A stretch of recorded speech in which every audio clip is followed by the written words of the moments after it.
नमस्कार, कैसे हैं आप सब। और आप सबका स्वागत है किरण शिक्षार्थी मंच पे। साथियों, हम 15 क्वेश्चन देख चुके थे और अब हम देखने वाले हैं 16वें क्वेश्चन को। तो नया ज्ञानोदय पत्रिका के संपादक कौन है? मृणाल पांडे, रविंद्र कालिया, प्रभाकर क्षोत्रिय, ज्ञान रंजन। तो इसके जो संपादक हैं वो है रविंद्र कालिया। नया ज्ञानोदय 2002 मासिक पत्रिका दिल्ली से निकलती थी, जिसके संपादक रविंद्र कालिया हैं।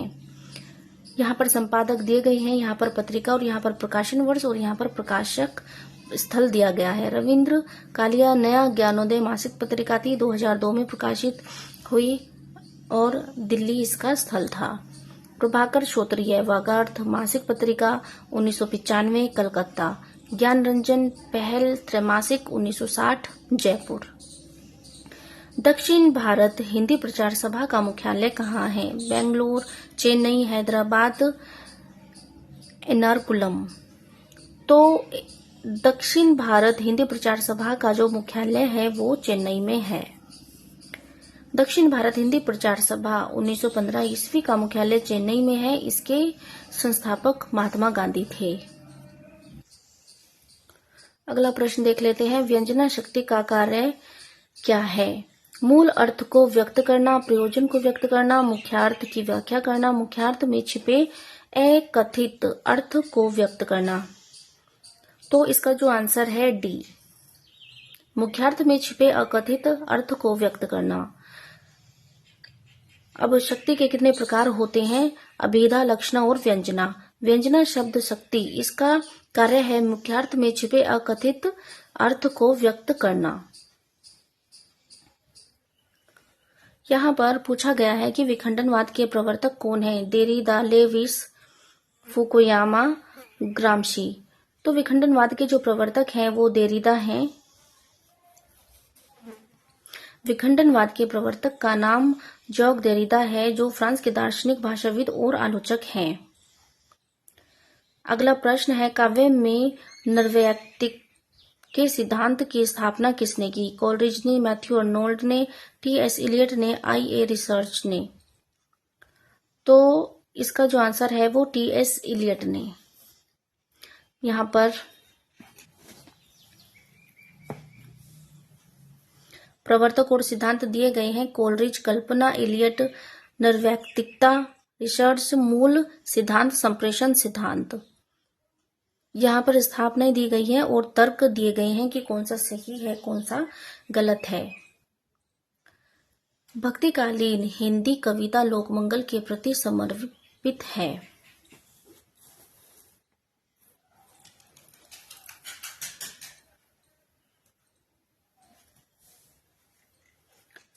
स्थापना क्या है? भक्तिकालीन हिंदी कविता लोकमंगल के प्रति समर्पित है।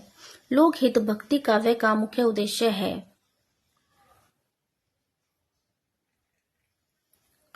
तो इसमें जो है वो दोनों सही हैं।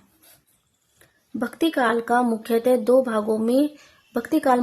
भागों में बटा है, पूर्व भक्तिकाल तथा उत्तर भक्तिकाल। भक्तिकालीन काव्य का प्रमुख उद्देश्य लोक कल्याण एवं सामान्य जनमानस के हित के लिए मार्ग प्रशस्त करना। भक्तिकाल की कविताएं लोक मंगल के प्रति समर्पित थी।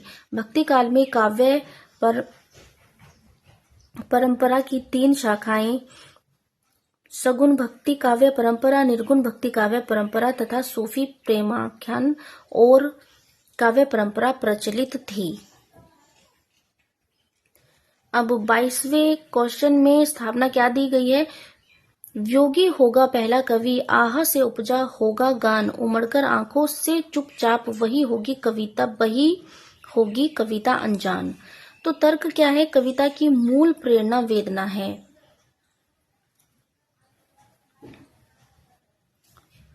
तो इसका जो सही आंसर है वो डी है, दोनों सही है। योगी होगा पहला कवि, आह से उपजा होगा गान, निकलकर आंखों से चुपचाप वही होगी कविता अनजान। कविता की मूल प्रेरणा वेदना है, अतः डी सही है। अब 23वें प्रश्न में दिया गया है, भारतेंदु युगीन हिंदी कविता राष्ट्रीय चेतना से अनुप्रमाणित है। अनुप्राणित है। सभी कवि राष्ट्रीय आंदोलन में सक्रिय थे। इसमें जो सही है वो बी है। आर जो है वो गलत है क्योंकि सभी कवि राष्ट्रीय आंदोलन में सक्रिय नहीं थे। भारतेंदु योगी हिंदी कविता राष्ट्रीय चेतना से अनुप्राणित है, ये सही है, लेकिन सभी कवि राष्ट्रीय आंदोलन में सक्रिय नहीं थे और ये तो गलत है। तो इस हिसाब से जो है बी हमारा सही हो जाता है। यहाँ पर स्थापना क्या दी गई है? हिंदी के सभी नए कवि अस्तित्ववादी हैं और तर्क है हिंदी की नई कविता में एक ही भावधारा उपलब्ध है। इसमें जो है दोनों ही गलत हैं, तो ए सही होगा। आधुनिक काल के कवियों में हिंदी में अस्तित्ववाद कुछ कवियों ने ही अपनाया है। हिंदी की नई कविता में एक ही भावधारा उपलब्ध नहीं है। अलग अलग भावधारा के कवि हैं, हमने भारतेंदु युग पढ़ा है और उसमें जो कवि हैं वो अलग अलग भावधारा के हमें देखने को मिल जाते हैं। कुछ ही कवि हैं जो एक परिपाटी पर चलते हैं, वरना तो सब अलग अलग ही सबकी भावधारा हमें दिखाई देती है। अब देख लेते हैं अगला प्रश्न देख लेते हैं। इसमें स्थापना है नारी चेतना की प्रामाणिक अभिव्यक्ति स्त्री लेखिकाएं ही कर सकती हैं। स्त्री संबंधी सृजनात्मक लेखन और स्त्री विमर्श दोनों अलग हैं। तो इसमें जो सही है वो सी है। ए गलत और आर सही है। नहीं, नारी चेतना की प्रामाणिक अभिव्यक्ति स्त्री ही नहीं कर सकती हैं, वो पुरुष भी कर सकते हैं और बहुत ही बढ़िया तरीके से कर सकते हैं। स्त्री संबंधी सृजनात्मक लेखन और स्त्री विमर्श दोनों अलग हैं, लेकिन नारी चेतना की प्रामाणिक अभिव्यक्ति सिर्फ स्त्री लेखिकाएं ही नहीं कर सकती हैं। देखिए व्याख्या में भी यही दिया गया है। अब बढ़ते हैं अपने अगले प्रश्न की तरफ। अगला प्रश्न हमारा 26वां है और कालक्रम की दृष्टि से सही अनुक्रम क्या है?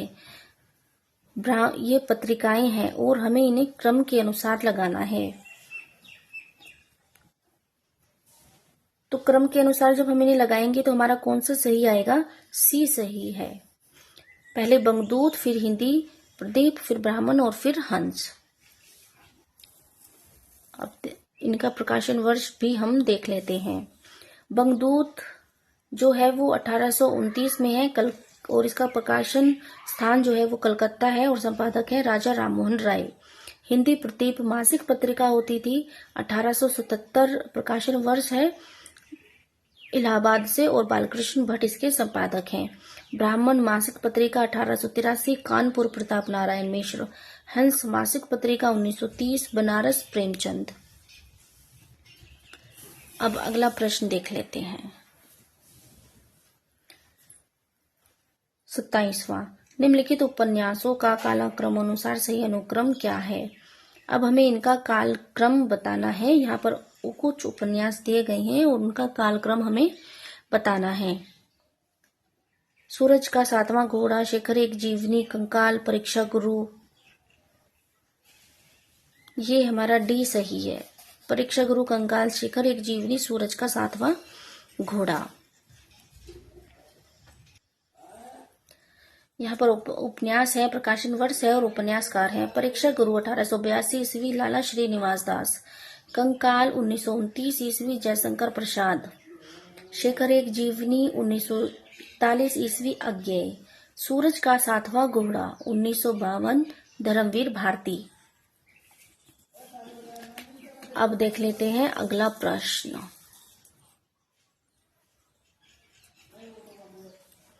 हिंदी साहित्य के इतिहास लेखकों कालक्रम अनुसार सही क्रम क्या है?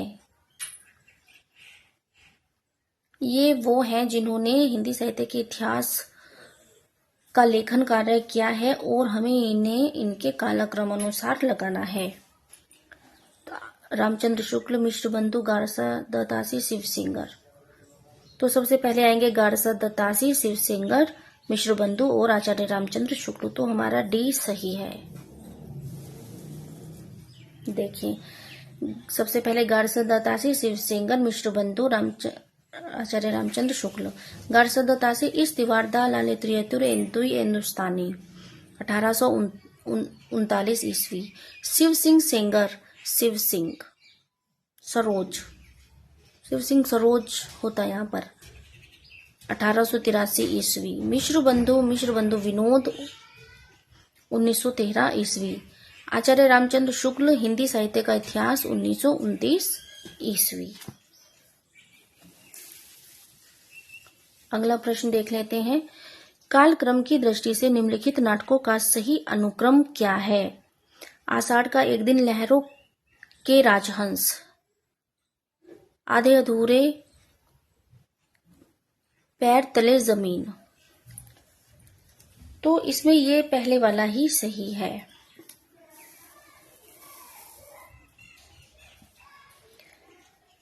आषाढ़ का एक दिन 1958 मोहन राकेश का नाटक है। लहरों के राजहंस 1963 मोहन राकेश। आधे अधूरे 1969 मोहन राकेश। पैरों तले जमीन 1975 मोहन राकेश। अधूरा था, इसे कमलेश्वर ने पूरा किया। ये सारे ही मोहन राकेश के नाटक हैं। 30वां क्वेश्चन है, कालक्रम की दृष्टि से निम्नलिखित कहानियों का सही अनुक्रम क्या है? पूस की रात, पत्नी, बुद्धू का काटा, परिंदे। तो इसमें जो हमारा सही है वो बी है, बुद्धू का काटा, पूस की रात। ये मिसप्रिंट है यहाँ पर। इसकी व्याख्या देख लेते हैं। बुद्धू का काटा 1914 चंद्रधर शर्मा गुलेरी। पूस की रात 1930 प्रेमचंद। पत्नी 1936 ज्ञानेन्द्र। परिंदे 1956 निर्मल वर्मा की कहानियां हैं। देखिए, मैं अपनी क्लास में जो ये प्रैक्टिस सेट है मैं क्वेश्चन पढ़ती हूँ। ये प्रीवियस क्वेश्चन पेपर हैं इसमें और उनकी व्याख्या दी गई है। बस मैं केवल पढ़ती हूँ, इससे हमारा रिवीजन भी हो जाता है और हमें पता लग जाता है कि पिछले वर्षों में क्या पूछा गया है। और यह सभी एग्जाम के लिए बहुत इम्पोर्टेंट है। तो इसमें बस इतने ही क्वेश्चन, आगे के क्वेश्चन हम अगली क्लास में करेंगे। धन्यवाद।